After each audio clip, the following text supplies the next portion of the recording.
Stuck in Traffic. First published in Blue Almonds Magazine 2005. This is KK 107 FM. That was the news. The time is now approaching 8:35 a.m. Shit, she said. Stuck in traffic. The awful midtown traffic.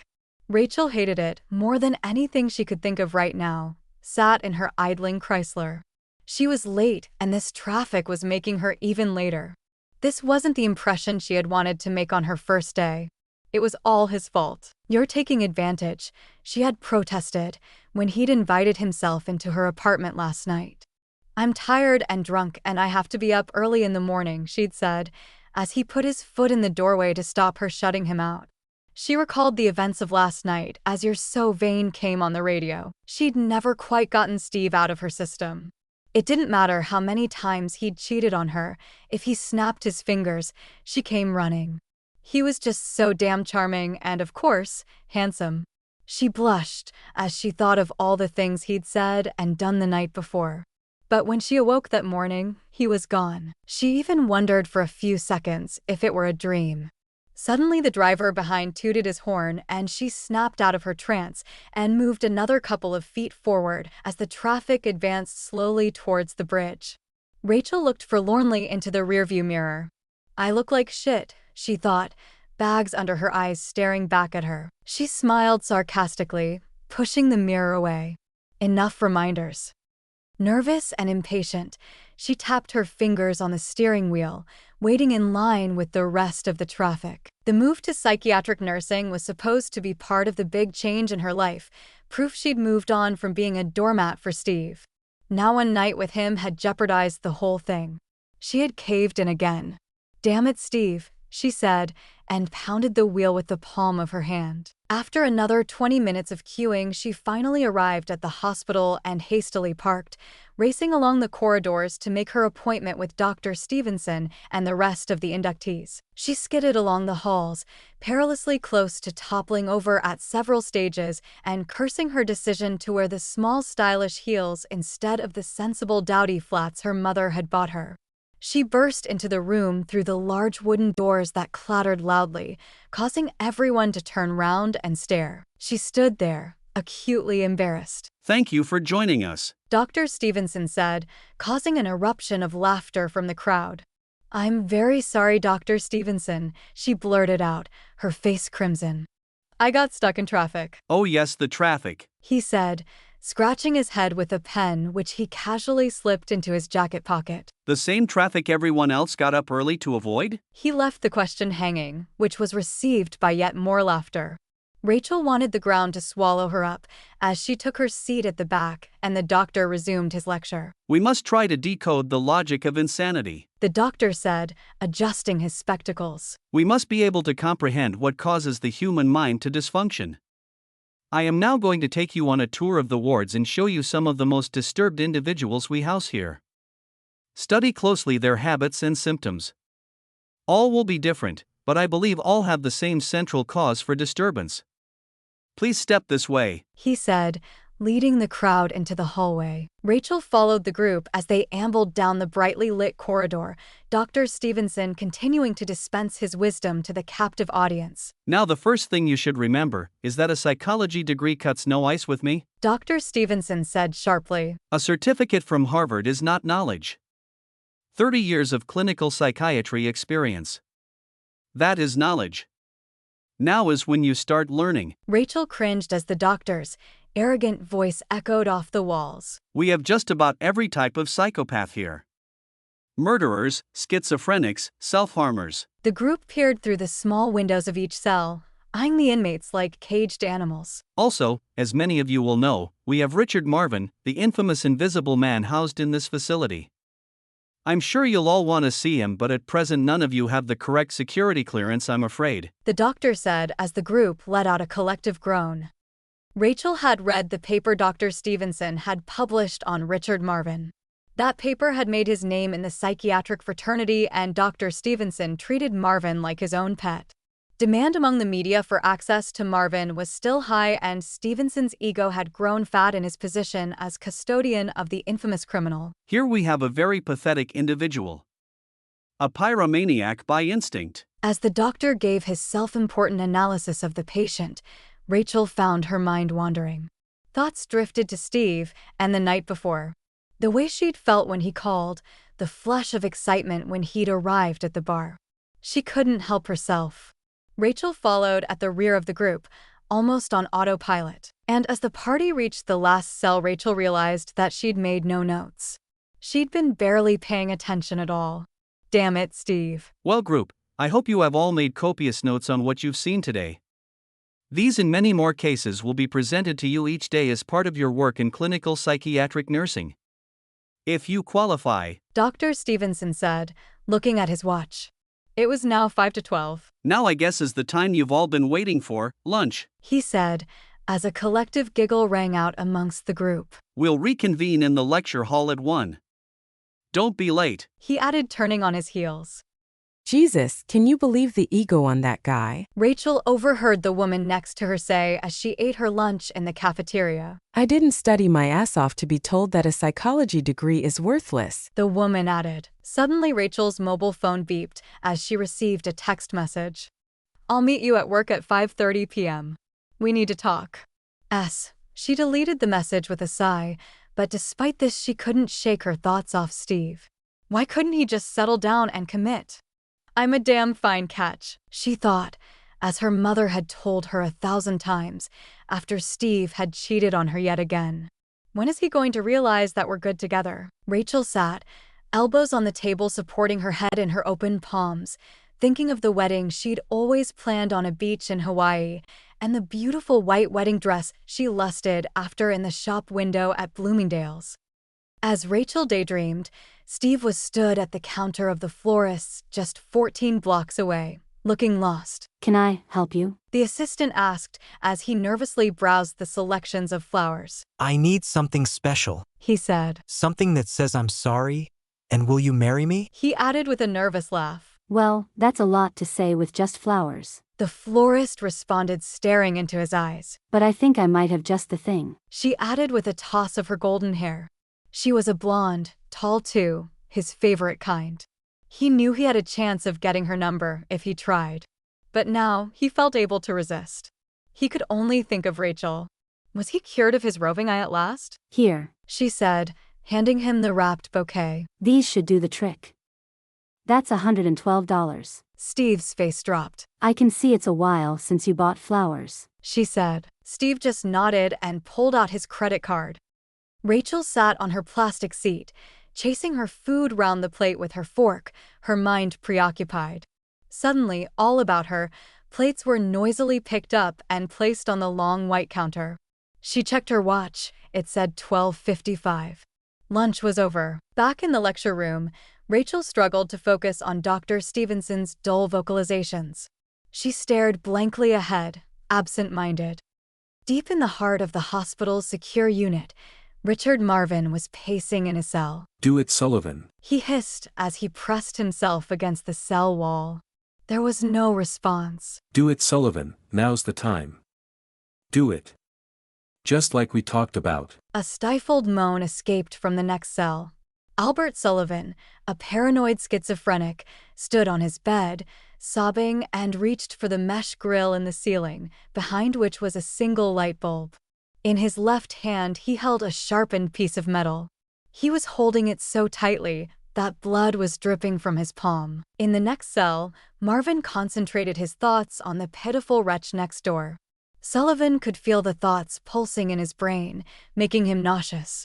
Pouring sweat and using the makeshift screwdriver, he slowly removed the screws, and the grill dropped to the blood-speckled floor. Richard Marvin, life inmate, gained his notorious sobriquet from a hysterical press 3 years earlier amidst a spree of vicious murders. Nobody had ever fully understood how he gained entrance to 7 homes without signs of forced entry. Marvin had never talked, even under sodium pentothal. To the public, he was an enigma, the invisible man. Do it, Sullivan. Marvin hissed, closing his eyes. Sullivan slowly unscrewed the naked light bulb, dropping it to the floor with a muffled smash as it burned his fingers, blood running down his forearm. Do it now, Sullivan. Sullivan was trembling. He blinked his tear-filled eyes and then plunged his fore and index fingers into the exposed socket as a thunderous crack rang out and a blinding light lit up the cell. Sullivan's body convulsed violently, and he fell to the floor. In the lecture room, Rachel was suddenly roused as the lights dimmed for an instant and the group stirred. What was that? A woman in front of her asked, as the group began to chatter amongst themselves. Quiet, please. Dr. Stevenson said sharply. Nothing to worry about. Probably just a dip in the power.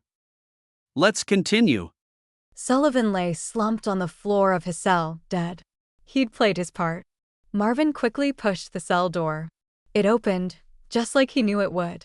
Sullivan's suicide had disrupted the electronic locking system just long enough to allow Marvin to slip out of his cell before the backup system took over and the lock mechanism kicked back in. It was just like he'd planned. A glint flashed in Marvin's eyes. He was free. The pillows from his bed were left stuffed under his blanket for when the warden came to check, just like he'd planned. It would be morning before they realized he'd escaped. By then it would be too late. Back in the induction room, Dr. Stevenson suddenly halted his pontificating as the beeper located on his hip vibrated violently. It appears that I'm required elsewhere for a few minutes. Feel free to talk amongst yourselves, he said before disappearing. Steve approached the hospital steps and skipped up them two at a time like an eager schoolboy. Clutching the expensive blooms tight as he entered the lobby, he looked at his watch anxiously. It was now 5:15. He eyed the middle-aged receptionist, and as she took a phone call, he seized his chance to slip past her desk and enter the halls of the hospital. He had no idea where he was going. The corridors were like a maze. He wandered aimlessly, soon realizing he was lost. Dr. Stevenson cleared the message from his beeper as he navigated the halls towards his destination. He'd been summoned by Howard Rosen, the hospital director. He knocked on the door of Rosen's office before entering. What he saw filled him with horror. There, slumped at the desk, was Rosen. His throat had been cut. Before Dr. Stevenson could say or do anything, the door locked behind him. He spun round instantly and was confronted with a terrifying sight. Hello, Dr. Stevenson. Marvin said coldly before powerfully pushing the doctor backwards into the corner of the room. He felt a flush of adrenaline course through his body as he looked deep into the doctor's eyes. Dr. Stevenson saw the face of a maniac and, tensing with fear, shrunk backwards, feeling behind him with his trembling hands. Richard, what are you doing out of your cell? You know this is forbidden. He barked, trying to mask his genuine terror. It was a classic tactic that had served him well in the past, but Marvin knew who was in control. Shush. Marvin said, raising a thick muscular arm and gently putting a finger to his lips. He reached into his coat and pulled out a long-bladed scalpel. It shone in the dark light of the room, like a ray of moonlight. Dr. Stevenson gasped for breath, unable to scream, paralyzed with fear. You spout all kinds of garbage, to the press and the trainees. You think you know what makes me tick. You think you're smarter than me. Don't you? Marvin said in a controlled rage. No. The doctor spluttered. No. Please. Liar. Marvin hissed. Pathetic, cretinous worm. At least have the courage of your convictions. He goaded the doctor. Dr. Stevenson winced. You want to know what makes me tick? Marvin asked as Dr. Stevenson cowered in the far corner of the room. You want to know why I kill? Do you want to understand? Dr. Stevenson didn't make a sound. Do you want to understand? Marvin said louder this time. Dr. Stevenson was shocked into responding. No, don't kill me. He pleaded. Marvin straightened himself as if preparing to address a crowd. 5 years ago, I reached a crucial epiphany. In that moment of divine clarity, I realized that I must give in to my primeval urges. I must not resist the urge to kill. We are all capable of murder. Even you. He said, pointing a long outstretched finger. Though I doubt you have the courage. Dr. Stevenson tried to avoid Marvin's gaze, but the tall muscular giant stooped and grabbed his face. Gripping with icy fingers, Marvin stared at the doctor with steel-gray eyes. Dr. Stevenson felt them burn like lasers. It's the will of nature. It's undeniable. He continued. Dr. Stevenson struck spellbound, trapped in Marvin's cold stare. I saw a documentary on chimpanzees. About their habits, cute, little chimpanzees.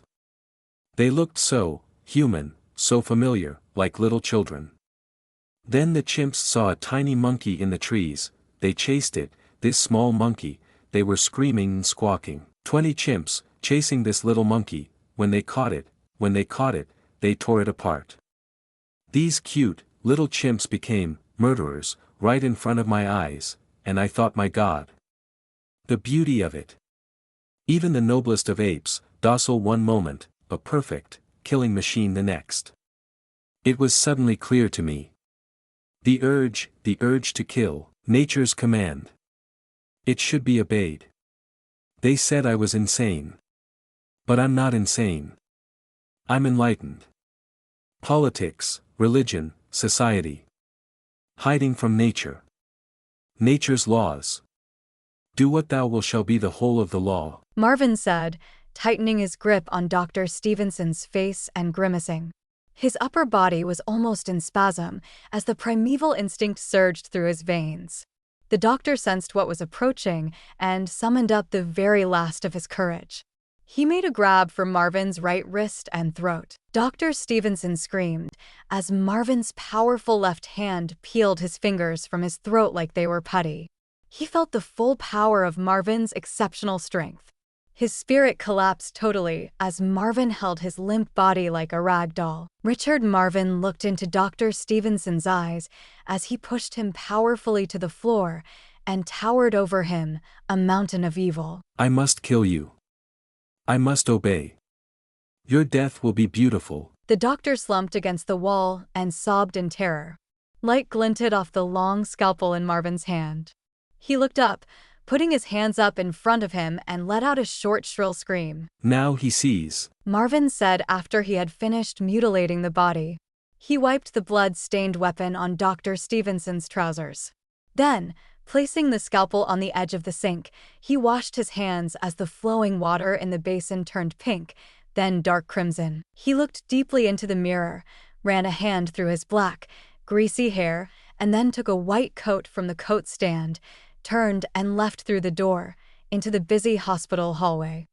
Steve was now totally lost and beginning to lose hope. To his relief, as he turned the next corner, he could see a figure approaching, the fabric of his white coat swishing louder as he neared. Excuse me. I'm lost. Steve apologized. I'm looking for Rachel Wilson. He added, scratching his head. what department is she in? Marvin inquired. She's a psychiatric nurse. Just starting today, actually. Steve replied.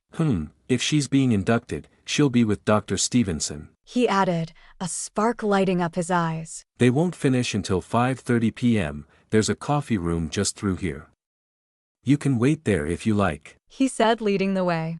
Steve followed. The pair entered the waiting room. Steve felt a tap on his shoulder.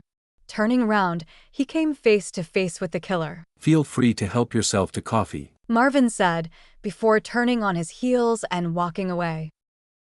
Steve sat fiddling with the bouquet of flowers as the minutes ticked by. He checked his watch, it was 5:20. He was bored, a dozen thoughts entered his head, each causing him greater confusion. Had he made the right decision? Could he really commit to one woman for the rest of his life? Was Rachel the right one for him? Suddenly his phone beeped, a text message received. He delved into his pocket and read the message. Been thinking about you all afternoon. Can't wait to see you. Tina XX. Steve made up his mind. He stood up, dumped the bouquet in the waste bin, and left. Half an hour later, Rachel checked her watch for the 5th time in 10 minutes. The display read 5:55. Her day now finished. She sat anxiously in the lobby waiting for Steve, feeling tired and emotional. The day had really been too much for her. A tear slowly began to trickle down her cheek. She put her head in her hands to stifle the sobs, unable to control her weeping. Can I offer you a tissue? A deep voice said as a Kleenex was held out in front of her by a muscular arm. Thank you, Rachel said, taking it gingerly as she looked up through her misty eyes to see the handsome doctor. Are you okay? The doctor inquired. Rachel composed herself and laughed, slightly embarrassed. I'm fine, It's just been a long day. It was my induction, I'm a nurse. A newbie? The doctor said with a broad smile. Well, welcome aboard. He said, pausing for Rachel to enlighten him with her name. Oh, I'm Rachel, she said, gently shaking the large, outstretched hand of the doctor. I'm Dr. Sullivan. Marvin replied. Are you on your way home? Well, I was waiting for someone, but it looks like they're not going to show. Oh dear, well, I'll walk you to your car. The streets aren't safe at night. He said in a soft voice. You're very kind, Rachel said as he held open the door for her, and they disappeared into the busy New York streets.